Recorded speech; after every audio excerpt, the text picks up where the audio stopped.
क्या कह रही है रुक्मिणी जी ब्राह्मण देवता से कि मैं तो उन्हीं से विवाह करूंगी क्योंकि वो मेरे हैं, जन्मों जन्मों से मैं उनकी हूं और मैं उन्हीं की होना चाहती हूं। ब्राह्मण देवता आप उस पर कृपा कर दीजिए। और वो गए और ठाकुर जी को बताया ये बात है साहब। ठाकुर जी चल दिए। पाणिक ग्रहण संस्कार। जब पिता अपनी बेटी का हाथ हल्दी से लेपकर, हल्दी की बाटी लेकर एक पुरुष के हाथ में देता है, और वही जीवन का सबसे बड़ा हमारे यहां सूत्र है। कितना पवित्र है, कितना महान है ये दर्शन कि एक पिता ने अपनी बेटी को अपने लाड़ से पाला पूरी पूरी, और उसको सुकुमारी बनाया, उसको श्रेष्ठ बनाया, उसके ऊपर उसकी एजुकेशन सारी चीजें बड़े लाड़ से रखा, और फिर एक दिन वो अपनी बेटी को सौंपता है, किसी को जिम्मेदारी देता है कि अब ये तुम्हारी हुई। सोचिए आप। लेकिन भगवान की लीला अलग है। हम भगवान को फॉलो नहीं कर सकते, भगवान की बातों को फॉलो कर सकते हैं। भगवान की करी बातों को फॉलो नहीं कर सकते। भगवान ने क्या किया हम नहीं कर सकते, भगवान ने क्या कहा हम कर सकते हैं। बस यही समझना है। तो गोविंद का दूसरा विवाह जामवंती जी से, उसके बाद सत्यभामा से, कालिंदी यमुना जी से, सत्या से, भद्रा से, लक्ष्मणा से, उसके बाद मित्रवृंदा से हुआ। ये सभी के सभी विवाह एक अचानक हुए हादसे की तरह थे। वो सेमंतक नाम की मणि ढूंढने निकले तो जामवंत जी से टकराए, जामवती दे दी उन्होंने, लो साहब मणि भी ले जाओ, बिटिया भी ले जाओ। सत्राजित को मणि लौटाई, उन्होंने कहा मणि भी ले जाओ, बेटी भी ले जाओ। अच्छे वाले जा रहे थे, वन में देखा बड़ा प्रकाश निकल रहा है, जाओ अर्जुन देखो क्या है। देखा तुम एक युवान स्त्री, एक युवान कन्या तप कर रही है और उसके आसपास से बड़ी ऊर्जा निकल रही है, प्रकाश निकल रहा है, देखने में सांवली है लेकिन इतना ऊर्जा है कि पूछो नहीं। अर्जुन खड़े रहे, इतने में उसकी आंखें खुली। देवी आप कौन? इतने निर्जन वन में तपश्चर्या कर रही है, इतनी घोर, आपका परिचय? मेरा नाम कालिंदी है। क्यों कर रही है? द्वापर में कृष्ण आएंगे, मैं उनसे विवाह करना चाहती हूं। यमुना जी। अर्जुन दौड़े दौड़े गए, रथ में बैठे थे महाराज, बोला आइए साहब। चौथा विवाह। भगवान खड़े हुए, देवी क्या चाहती हूं? आपसे वरण। क्यों? आपने कहा था। उसके बाद ऐसे ही सत्या से हुआ, ऐसे ही लक्ष्मणा से हुआ, ऐसे ही भद्रा से हुआ, मित्रवृंदा से हुआ। असल में ये आठों कौन है जिसकी चर्चा हम लगभग हर बार करने का प्रयास करते हैं, क्योंकि लोगों को भ्रम है, भ्रम दूर होने चाहिए। ये आठों हैं कौन? ये आठों की आठों हैं प्रवृत्तियां। 8 तरह की प्रवृत्ति होती हैं। 5 महाभूत, मन, बुद्धि और अहंकार, ये 8 हो गए। और 5 महाभूत से ही शरीर बना है, और 5 महाभूत से ही प्रकृति, पूरी सृष्टि चलती है। पूरी सृष्टि, भूमि, वायु, आकाश, जल और अग्नि, सब कुछ इसी से है ना। भूमि, वायु, आकाश, जल और अग्नि, और मन, बुद्धि और अहंकार, ये है 8 प्रवृत्तियां। तो जब भगवान श्री कृष्ण अपने कई सारी लीलाओं को करने से धरा पर आए तो इन प्रवृत्तियों ने कहा कि हम भी आपके साथ चलेंगे, आप इस लीला में हमारे लिए भी कुछ रखिए। वैसे तो हम हिडन रहते हैं, अदृश्य रहते हैं, पर इस बार कुछ कीजिए। तो श्री कृष्ण ने कहा कि ठीक है, इस बार आप मेरी पत्नी के रूप में चलेंगी। प्रवृत्तियां, शक्तियां, कुछ भी कह ले, शक्तियां जब शक्तिमान से जुड़ती हैं असल में तभी शक्तिमान बनता है, और जब तक शक्ति नहीं जुड़ी तब तक शव है। ये समझते हैं हम और आप सब। और यही वो स्थिति थी जिसे जानना था। ये आठों की आठों प्रवृत्तियां भगवान की पत्नी बनी। भूमि, वायु, आकाश, जल, अग्नि, मन, बुद्धि और अहंकार। तो आज ये भी जान लेना बहुत जरूरी है कि भगवान की ये 8 पत्नियां कौन थी। तो वो ये थी, दीज आर प्रवृत्ति, ये प्रवृत्तियां हैं। भगवान इनको साधते हैं, भगवान इनको साधे रहते हैं, और ये भगवान के ही हाथ में। अच्छा, कुछ उदाहरण देखें। भूमि हल्की हो गई, भगवान ने ऐसे उठा ली, उठाई ना, ऐसे उठाई। और दूसरी बात कहे, शेष के ऊपर क्या रखा है? पूरी पृथ्वी भगवान ने उठा रखी है।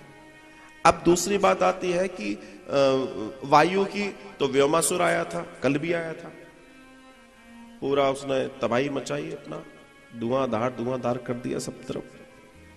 अब कल तो इसलिए आया था क्योंकि भगवान ने पर्वत उठा ही लिया था, परसों तो उसको तो आ नहीं था। वायु। तीसरा, आकाश, नभ में भगवान विचरण होता है, वो उनके अंदर भी है, उनके बाहर भी है। चौथा, जल, वही जल है यमुना जी का जिसमें भगवान अंदर पहुंच गए। वरुण देवता से भी मिलाए थे जब पिताजी को ले गए थे वरुण देवता, और वो काली नाग से भी मिलने चले गए, भाई तुम क्या चाह रहे हो बताओ। उनके ऊपर तो जल का प्रभाव नहीं आया, वो इतनी देर जल में रहे। ऐसा तो नहीं है कि उनका दम घुटा होगा या कोई उन्होंने ऑक्सीजन सिलेंडर लगाए थे, ऐसा तो कुछ भी नहीं था। तो इसका मतलब उसके ऊपर भी उनका अधिकार है। अग्नि, भगवान ने छोटे ही पन में एक लीला कर ली थी, पूरे वन में आग लग गई थी, दावाग्नि पूरी पी गए थे, पूरी पी गए थे। छोटे छोटे उदाहरण है ये, जिनसे हम उस परमात्मा की सत्ता को जान सकते हैं। मन, बुद्धि और अहंकार। अब आप देखिए, मन, बुद्धि, अहंकार को अगर भगवान श्री कृष्ण के जीवन में देखें तो भगवान ने इतनी अलौकिक लीलाएं की, पर कभी भगवान श्री कृष्ण को इस बात का अहंकार करते आपने किसी ने नहीं देखा। वो हमेशा स्थिर रहे, वो हमेशा एक रहे, हमेशा एक। भगवान श्री कृष्ण की एक और अनुपम लीला आपको बताएं। उन्होंने 125 वर्ष की लीला की, लेकिन उस 125 वर्ष में आपने कभी भी कृष्ण को विपत्तियों के आगे बैठा नहीं पाया। वो हमेशा मुस्कुराते रहे, वो हमेशा देखते रहे और सबको सॉल्यूशन देते रहे। उस समय पृथ्वी पर बड़ा हाहाकार मच रहा था। आप और हम तो महाभारत की थोड़ी सी लीला जानते हैं। दरअसल उस समय पृथ्वी पर बड़े बड़े राजाओं में अधिकार की लड़ाई चल रही थी, और यही कारण था सारे पृथ्वी के राजाओं ने मिलकर जब श्री कृष्ण को ब्रह्म माना था। वो कारण कोई छोटा मोटा नहीं था, बहुत बड़ी बड़े विचार थे उस समय। और उस स्थिति में भगवान श्री कृष्ण अपने आप को एक रखे रहे, न वो ज्यादा हुए न वो कम हुए, वो सदा मुस्कुराते रहे। उन्होंने सबके लिए किया, जो आया उसके लिए सोचा, जो आया उसके लिए किया।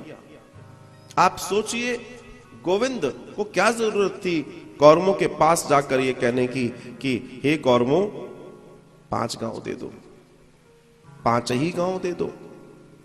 आप बताइए क्या जरूरत थी? कोई जरूरत थी? लेकिन भगवान ने युद्ध टालने का अंतिम से अंतिम प्रयास किया। अंतिम, क्योंकि भगवान कभी नहीं चाहते कि ये हो, क्योंकि युद्ध कभी भी समाज के लिए अच्छा हो ही नहीं सकता, हो ही नहीं सकता, न हुआ आज तक कोई युद्ध, कोई क्लेश कभी भी समाज के लिए, घर के लिए, मोहल्ले के लिए, किसी के लिए अच्छा हो ही नहीं सकता। गोविंद ने अंतो गत्वा उसके लिए भी प्रयास किया, लेकिन जब गैर बुद्धि हो जाए, जब विपरीत बुद्धि हो जाए, तब गोविंद ने देखा कि अब कुछ नहीं हो सकता, तो जो गोविंद बांसुरी बजा के पूरी दुनिया को नचाते थे, उनको सुदर्शन चक्र का सहारा लेना पड़ा, अर्थात युद्ध का सहारा लेना पड़ा। लेकिन उस युद्ध की विभीषिका में भी करोड़ों लोग एक तरफ तलवार लेकर खड़े हैं, करोड़ों लोग एक तरफ हथियार लेकर खड़े हैं, और उसके बावजूद भी भगवान श्री कृष्ण कुरुक्षेत्र में अपने रथ को बीच में ले जाकर खड़े होके 45 मिनट का गीत गाते हैं, जो गीता बनता है, और ज्ञान दे रहे हैं। सोचिए आप, तो हम उन कृष्ण के उस महान वैभव को समझने का प्रयास करें कि वो है क्या। ये ठीक है, मतलब जो भी चीजें हैं वो सब काउंट करती हैं, सबके अपने महत्व हैं, लेकिन सिर्फ लड्डू गोपाल में नहीं, सुदर्शन चक्र की भी पूजा करना शुरू कीजिए। संस्कृति की दोनों धाराओं को जानना पड़ेगा आपको। सुदर्शन चक्रधारी की भी पूजा करनी पड़ेगी और लड्डू गोपाल की भी करनी पड़ेगी। सिर्फ एक जगह से का मामला नहीं चलेगा महाराज। ये उनका संदेश है, वरना वो गीता में जो बोला है उन्होंने, वो सबके लिए है। वो आपके लिए भी है, वो बच्चे के लिए भी है, वो बड़े के लिए भी है, वो बूढ़े के लिए भी है, वो साहूकार के लिए भी है, वो चोर के लिए भी है, सबके लिए फॉर्मूला है। वो तो कोई यूज कर ले अपनी लाइफ में और जीवन का कल्याण हो जाएगा। कोई उपयोग कर ले अपने जीवन में और करके देखे, देखो कितना आनंद हो जाता है। तो भगवान ने इन प्रवृत्तियों के साथ जुड़कर ये विवाह भगवान के हुए। अब इसके बाद की चर्चा यह आती है कि उन्हीं परमात्मा के पास एक बार देवताओं का झुंड आकर कहता है, भगवान बचाइए, त्रिलोकी में हाहाकार है, ये जो भौमासुर है इसने गड़बड़ कर रखी है। भौमासुर को मारने निकले, मगर समस्या यह है कि भौमासुर को वरदान है, जब तक इसकी मां नहीं कहेगी तब तक मारा नहीं जा सकता। अब जब मारा नहीं जाता तब क्या किया जा सकता है? बोला इसकी मां बोल दे। और मां कौन है? मां ने अवतार लिया है, पृथ्वी है। भौमासुर मंगल की मां पृथ्वी है और उसका अवतार सत्यभामा के रूप में है। तो सत्यभामा को साथ लेकर गए हैं, नाटक किया कि मैं नहीं मार पा रहा, मैं कष्ट हो रहा है मुझे। सत्यभामा चीख कर कहती हैं, आप इसे मार क्यों नहीं देते एक बार में? इतना ही तो कहना था। और जो इतनी सी बात हुई, भगवान ने क्षण भर में उसके प्राण लेके उसके समाप्त कर दिया महाराज। बस इतनी सी बात समझने वाली और समझाने वाली है, जो जीवन में जरूरी है। और जो ये जान गया वो सब जान लेगा, यही जानना है। भौमासुर की कैद में, उसके कारागृह में 16,100 राजकुमारियां, ऋषियों की बेटियां, देवताओं की बेटियां, राजाओं की बेटियां, ब्राह्मणों की बेटियां बंद हैं। उसकी योजना थी मैं एक बड़ी संख्या और कर लूं, एक साथ इनके साथ विवाह करूंगा। ऐसा लोग होते हैं, अपने जीवन को जीने के अलग अलग नए कौन कौन से आयाम हैं लोगों के। तो उस स्थिति को सुदृढ़ करने का विचार जब आया तो भगवान ने उनको भी मुक्त कराया जब भौमासुर मारा गया। और आप जानते हैं, जब मारा गया भौमासुर, तो मारे जाने के बाद जब कारागृह से उनको सबको छुड़ाया गया, भगवान ने कहा कि आप सभी लोग अपने अपने दिव्य स्थानों का पता बताइए, आप सबको हम भेजना चाहते हैं आपके घरों में। सबने मना कर दिया, नहीं प्रभु, नहीं, हम नहीं जाना चाहते। क्यों? बोला हम स्त्रियां हैं। जीवन बड़ा विचित्र होता है हमारा।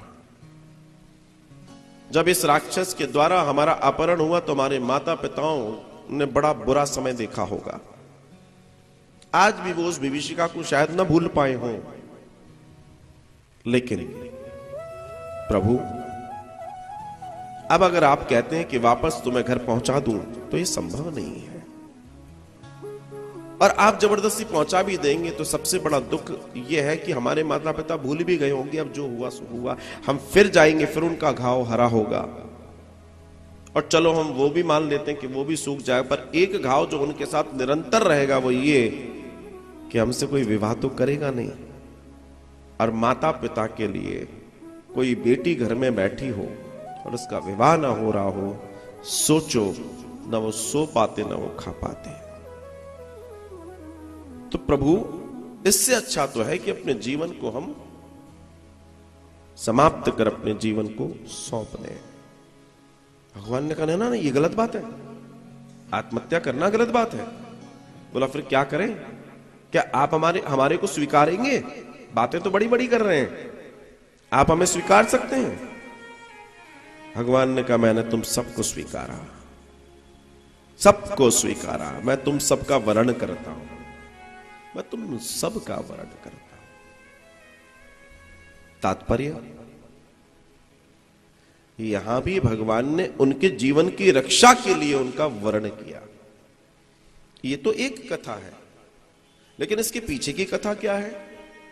इसके पीछे की कथा यह है कि ये सब की सब पूर्व जन्म में भगवान से वचन ले चुकी हैं द्वापर में पत्नी बनने का।